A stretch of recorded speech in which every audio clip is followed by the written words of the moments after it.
Hai semua, Assalamualaikum warahmatullahi wabarakatuh. Selamat petang. Berjumpa dengan saya dengan Wayuni lagi pada hari yang mulia ini. Saya tak Uh, nampak kan? Oh, pada hari yang mulia nyadar. ini dan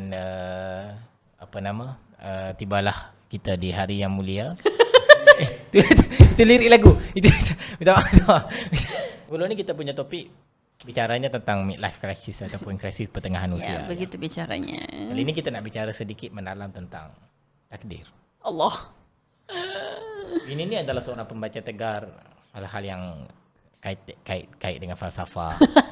Dan dia juga pelajar jurusan Enggak benar itu, enggak benar. benar. Yang benarnya ada ini ya. Dia juga pelajar jurusan Usuluddin. Teologi dekat College University Islam Selangor. Dia jadi UIS dah. Jadi Bukan K dah. oh wis. Yes. So asalnya quiz, sekarang ni exam.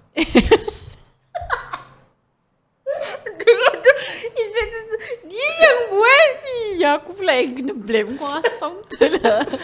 Tak jadi quiz Dulu dah. quiz. Dulu quiz. Okey. Sekarang trial. Sekarang dia di UIS. Wis. You University Islam University Selangor. Islam Okey. Selangor. Okay. That's not important. Yang penting soalannya adalah kita nak bicara tentang teologi. Tadi kita bicara tentang qada dan qadar. Berat banget.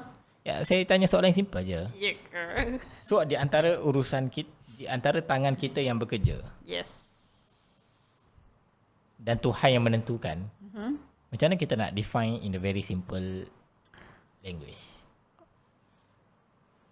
Ni ke continuation daripada yang tadi tu ke, yang kita kata kita berusaha tapi know when to give up tu, gitu ke? Ya, boleh juga.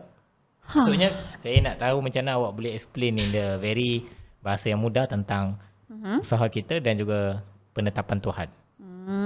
Adakah benda tu dia Sebab orang selalu Ya. selalu ni apa, bertanya-tanya? dia orang keliru Ya. sampai mana saya perlu berusaha Ya. dan sampai mana saya boleh benarkan Allah untuk tetapkan takdir saya. Ya. Faham? So adakah ia macam ratio? Ada Sebab apa cakap sebenarnya tadi, macam mana? Sebenarnya dia benda tu like you said dynamic. Tu yang tadi kena ulang balik. Oh okay, maybe some dynamic. Sila tengok yang tadi ya. Dynamic. Taklah. Dynamic. Maksudnya kena tengok jugalah dia punya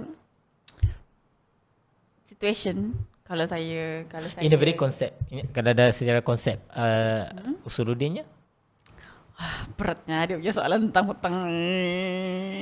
Kalau ni macam mana ya? Our decision itself sebenarnya termasuk dalam takdir Allah. Jadi maksudnya dalam kita berusaha tu pun, kita berusaha habis baik, kita berusaha ini, tapi kita tetap serahkan semuanya pada Allah. Walaupun kita berusaha macam ada Kalau orang kita yang berusaha melakukan kejahatan dan kita melakukan kejahatan, adakah ia termasuk dalam bahagian daripada Tuhan membenarkan takdir Tuhan? ya. Tapi Tapi heavy-nya dia punya soalan. Sakit kepala aku terus. Tapi yang menentukan tu maksudnya, saya tahu ni awak cakap pasal apa ni. Dia maksud the whole takdir tu kan. Maksudnya sebab orang selalu persoalkan macam ni. Kenapa perbuatan jahat dicipta kalau memang Allah nak juga perbuatan baik ni? Kenapa Tuhan ciptakan perbuatan jahat kalau ni kan? Sebab orang selalu cakap macam ni. Dia qada dengan qadar. Tapi macam mana pun keputusan akhir kita tu dia masih dalam lingkungan yang Allah tahu benda tu. Macam mana nak cakap yeah, that's a good. Aku macam mana? Sebab hari tu dekat Twitter ada orang persoalkan benda ni. Dia cakap saya tak ingat lah siapa. Saya ingat siapa. Bukan capital tu, tak apa, teruskan. Tinggal like. Dia cakap macam ni. Perbuatan ni betul lah baik dan evil, tapi dia kata kalau memang Allah nak juga, kenapa Allah cipta neraka? Kenapa Allah cipta perbuatan jahat?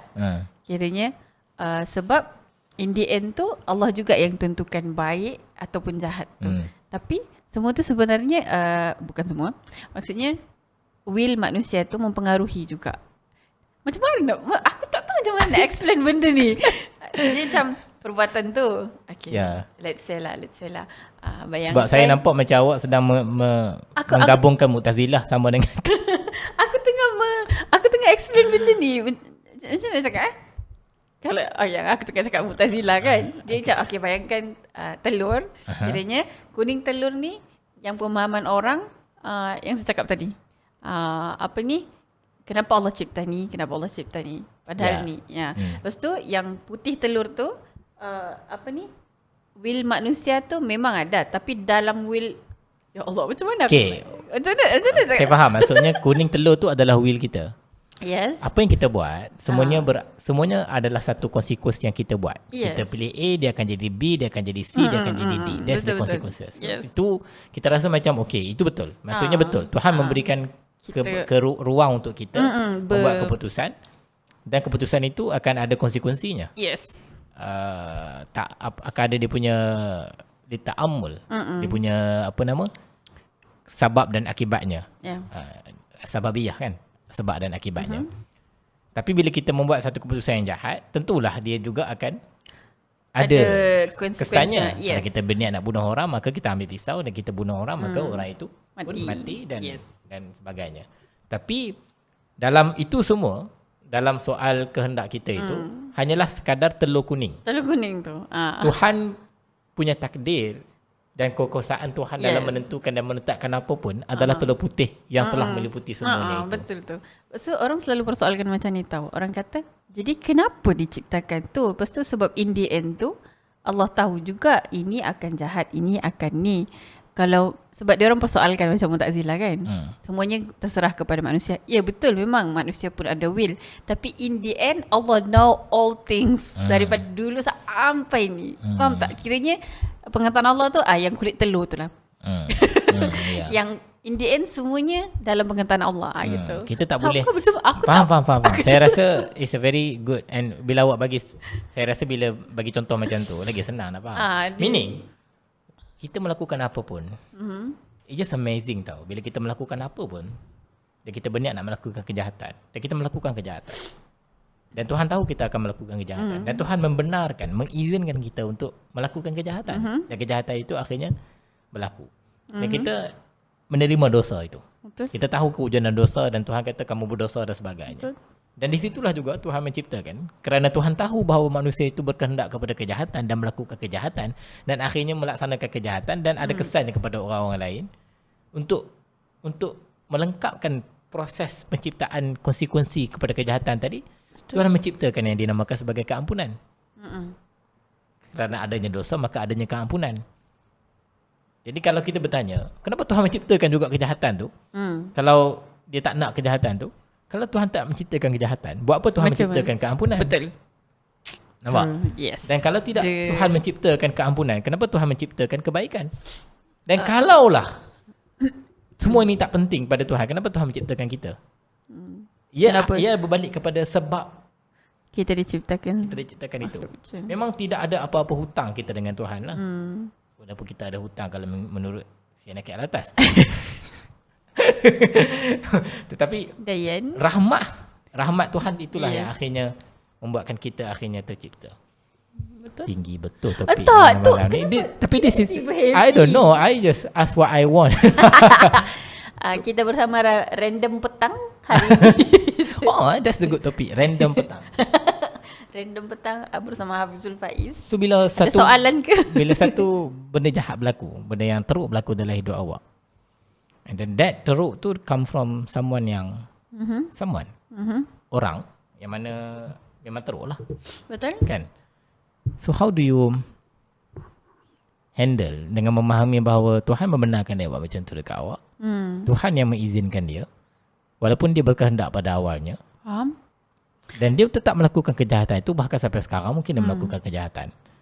Dan awak nak melihatnya sebagai satu orang hanyalah, dan awak tahu bahawa dia hanyalah sekadar satu titik dalam konsekuensi Tuhan yang sedang mengatur semuanya dalam hidup awak. True. Tapi dalam masa yang sama, awak tak boleh nafikan awak ada kebencian kepada dia. Awak ada geram, awak ada macam, dia ni asal lah buat macam ni. So how do I handle that? Handle memahami bahawa Tuhan juga mengizinkan semua ini, dan akan ada satu titik yang telah pun Tuhan tentukan pada setiap kejahatan itu. Manusia mungkin berubah, mungkin lepas kita meninggal dan sebagainya ke, itu in the simple way lah. Tapi dalam masa sama awak tak boleh nak nafikan dia ni buat satu yang jahat dan aku sangat benci dengan dia.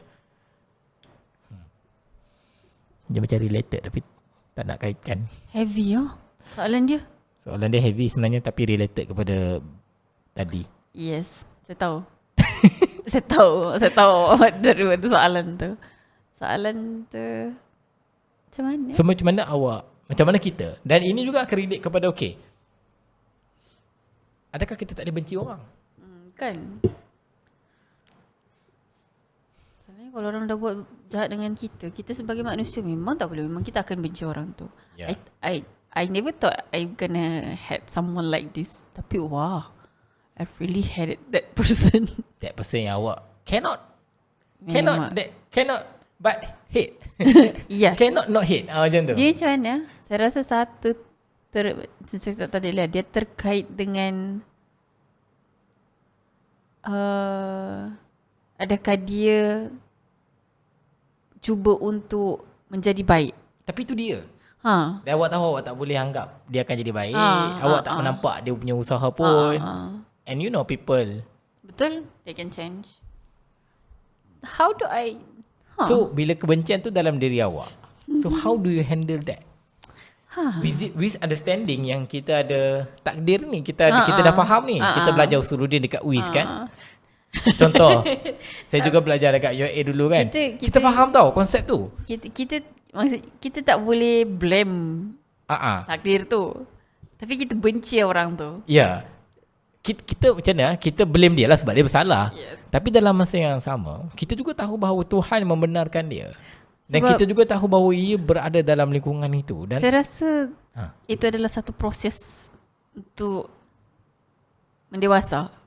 Maksudnya Allah letak kita di situ untuk bukanlah dia macam bagi saya benda tu saya rasa macam sama dengan ujian yang lain walaupun it's way bigger tapi yang berbanding ujian-ujian yang lain, tapi still dia adalah satu ujian yang Allah letak di situ untuk test kita sebagai hambanya. Saya rasa so kebencian tu adalah satu ujian. Saya rasa kebencian itu adalah satu ujian. Sebab saya rasa Awak perlu ke tak rasa nak kena buang kebencian tu?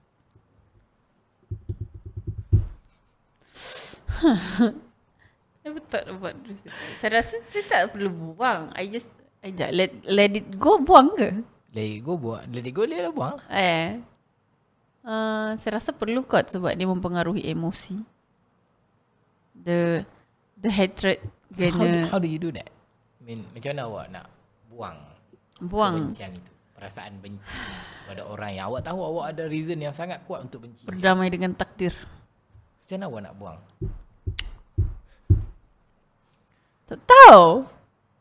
Tak tahu. Sungguh saya tak tahu. Ya? Betul. Tanya ni saya blank. Pernah tak? Kita kan selalu dengar cerita pada zaman Nabi. The most hated person. Siapa lah? Yang Nabi paling, kalau kita berada di posisi Nabi itu, tentu sekali kita sangat benci dengan orang ini. Siapa?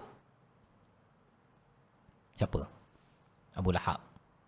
Abu Jahal. Dua tu je saya terfikir. Abu Lahab dengan Abu Jahal. Ada lagi. Siapa? Hanzalah sebelum masuk Islam. Dan juga penduduk Taif yang bila Nabi sampai kemudian dilempar. Dia orang baling batu, dia orang mock, emotionally abuse, physically abuse, and that mock very traumatic. Kan? Hadis panjang menggambarkan betapa traumatiknya that event. Tapi yang paling saya suka tu, Nabi tu patutnya dia lagi benci, tapi yang paling benci bukan situ malaikat. Malaikat pun benci. Sampai Jibril nak Jibril kata nak tak aku terbalikkan dia orang ini kan. Meaning kat dia orang. Malaikat yang tengok situasi pun boleh jadi boiling, boleh jadi membara dia punya kemarahan dia. Imagine kita yang dekat situ. Imagine kita membaca sekarang pun kita rasa wow. Kan, tapi Nabi tak. Bila malaikat offer that power, which is macam tu je dia boleh buat kan. Awak nak ke saya terlakutkan mati tu orang ni kan. Dia kata tak nak. Dia kata Rasulullah kata tak nak. Dia kata satu masa nanti Semoga mereka diberikan hidayah. Semoga mereka diberikan hidayah. And what happened after that? After so many years, come back, buka Fatu Mekah dan sebagainya. So many years. Takkan Nabi tak ada somehow teringat tentang apa yang mereka buat kan. So many years, mereka masuk Islam. Arguably, dalam sejarah ada macam-macam riwayat. Mereka antara kelompok-kelompok terakhir jugalah yang masuk Islam. Meaning, In the end, nak tunggu sampai ke itu. faham? So kalau inilah cerita yang kita tengok dan kita reflect sama-sama, what do you think? What is that? Kenapa? Memaafkan. But they did something very cruel. Faham? Nabi tak kata Nabi maafkan dia orang tau. Ya tak. That's not the word. Itu yang saya suka lah hadis ni. Nabi tak kata aku maafkan mereka semata-mata. Cakap. Nabi kata semoga sampai satu masa nanti, semoga apa ya, saya cari hadis lah. Cari. Awak kuis tak tolong saya pula. Awak dari tadi hentam saya dengan soalan-soalan heavy. Ni bahkan Nabi berdoa. Nabi tak kata Nabi maafkan mereka, Nabi tak kata Nabi doakan. enable. Meaning ini yang kadang-kadang kita salah faham bila orang buat jahat kat kita. Kita kata aku kena maafkan dia. Tak boleh. Dia bukan semudah itulah. Sebab Nabi kena jahat macam tu pun. Nabi tak kata okey aku maafkan kamu. Nabi sakit hati, bukan sekat Nabi, Jibril pun sakit hati, kan? Tapi macam mana kita respond tu? Macam mana kita bounce back kepada situasi tu? So apa yang dia buat? Dia berdoa. Apa yang Nabi doa? Allahumma ilaika ashku dhi'fa quwwati. Aku bergantung kepadamu. Doa ni satu doa yang diungkapkan. Kalau kita baca doa ni dengan nadanya, dengan uslubnya, kita tahu bahawa ini doa orang yang sangat sakit. Betul. Orang yang sedang sakit hati dia. Bagi saya doa tu. Allahumma ilaika ashku dhi'fa quwwati. Ya Allah, ya Tuhanku, kepada Engkau sajalah aku menyerahkan keletihanku, kelemahanku. Wakilata hilyati, dan kepada Engkau sajalah aku melepaskan lelahku. Wa hawani 'alan nas, dan semua kelemahanku, kehinaanku kepada manusia ni aku serahkan kepada Kau. Anta arhamur rahimin. Engkau lah yang paling arhamur rahimin, yang paling maha mengasihani. Dia kata, Engkau anta rabbul mustada'afin. Engkau Tuhan kepada orang-orang yang lemah, dan Engkau Tuhanku. Siapa ilaman takilani? Siapa lagi yang aku boleh bersandar? Uslub tu kan. Dan kata siapa lagi, betul tu kata ila ba'idi yatajahamuni. Siapa lagi yang boleh aku siapa yang boleh aku jauh daripada orang-orang yang benci aku? Siapa lagi yang aku boleh lari? Ke mana aku boleh lari daripada orang-orang yang benci aku tu? Nampak? Dan dia kata am ila adu wa malakatu amri, dan kepada siapa lagi aku boleh memberikan semua urusan-urusanku ini, dia kata. So this doa is very powerful lah. Hadis sahih doa ni. So kalau kita tengok kisah tu, kita tahu bahawa memaafkan seseorang yang kita benci itu bukanlah segera memaafkan dia. Bukanlah satu hal yang menunjukkan bahawa kita tu okey, bahkan satu bentuk macam pressure yang tak sesuai kan. Macam mana kita boleh maafkan seseorang yang buat jahat kat kita kan? True. Tapi macam mana Nabi patah balik tau? Doakan. You're not confronting that. Faham? Dia tak berhadapan, dia tak pergi dan confront dengan orang tu, dengan masyarakat tu. Dia patah balik ke dalam. So instead of dia berhadapan keluar, dia memilih untuk berjalan ke dalam. So that's actually macam mana spiritual healing tu berlaku. Somehow someone hurt your emotion, but you not use emotion to heal. You use your spiritual to heal your emotion. Faham? So dia macam patah seperti ke dalam tau. Faham. Dia macam internal ghost doa tu. So kalau tanya saya lah kan, inilah macam mana Nabi cuba meredakan kebencian dia. True. Tapi kena reda kan, tak boleh biar. Sebab kalau biar, macam-macam lah Nabi boleh. Dia tolong settle kan, senang lah kan. He has all the power. Betul. Like mati semua kat Taif tu kan. Dia tak buat. Dia doa. Because doa itu lebih penting untuk dia, lebih bermakna untuk dia. Maybe that's how kita boleh belajar. Maksudnya macam mana kita boleh turn kepada self-blame diri kita dan juga blaming people dan hating people. Sampai kan waktu yang kita sendiri tak tahu bila. And then that up kepada kita diri kita sendiri. Sebab hating them continuously doesn't do Betul. any good to us and Drain energy adalah. dia akan membuatkan kita letih dan sebagainya. Penat. Dan Nabi memang letih ni, Nabi balik dalam keadaan yang menangis. What happened after this kan? Turunnya surah Kahfi, kemudian Isra Mi'raj. So Tuhan memang merawat lah Nabi tu dengan turun cerita-cerita. Dan lepas tu Tuhan bawa Nabi jumpa dengan Tuhan direct. Because of this sikap, behavior yang Nabi tunjuk, betapa tabahnya Nabi berhadapan dengan orang itu. So this is the price. The price of solat kita tu adalah hadiah kepada orang yang bersedih. That's the way to conclude it lah. Jangan lupa baca surah Al-Kahfi hari Jumaat ni. Okay. So, dah macam ceramah ya. So, soalan saya tadi dekat OU ni adalah tentang macam mana nak deal dengan kebencian. Jangan. Dia ni kan tak ambil lagi. Yelah, so that's my point lah kan. So, Dia what do you think? The point is, awak rasa memang betul. Kita kena biar. Kita kena let go kebencian tu. Jangan biar dia membara kan. Tapi macam mana nak let go? Kebencian kalau consume kita penat.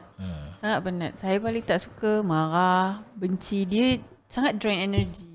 Saya sebagai seorang yang happy ni, kalau saya marah kan, dia akan buat saya jadi down. Sebab energy tu terlampau consuming. Saya akan letihnya marah. Saya tak suka marah. Marah dan hating someone take toll on our body without us realizing it, people. Okay. Sangat. So, kita tak perlu memaafkan. Kita macam mana? Bukan. Kita tak perlu membenci untuk berdamai. Betul? Kan? Dan kita bukan artinya bila kita berdamai itu, kita menjadi enabler kepada apa yang dia buat. Betul. Orang buat jahat kat kita, orang buat naya kat kita. Betul. Itu tu tak satu benda yang salah. Betul? Kita tinggalkan dia. Tinggalkan. Kita tinggalkan dia, tapi itu bukanlah erti, dan satu masa nanti kita tahu bahawa tak apalah, kita maafkan dia. Sebab mungkin pada waktu tu dia macam mana ke apa semua kan. Tapi to come back to them is not. Never. Itu caranya kita berdamai. Itu caranya kita berdamai dengan takdir itu.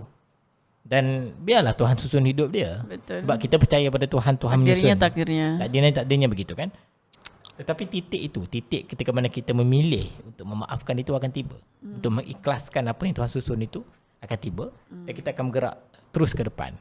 Dan dia tu hanyalah sekadar satu titik yang telah pun Tuhan tetapkan ia berlaku pada masa lalu kita. Faham?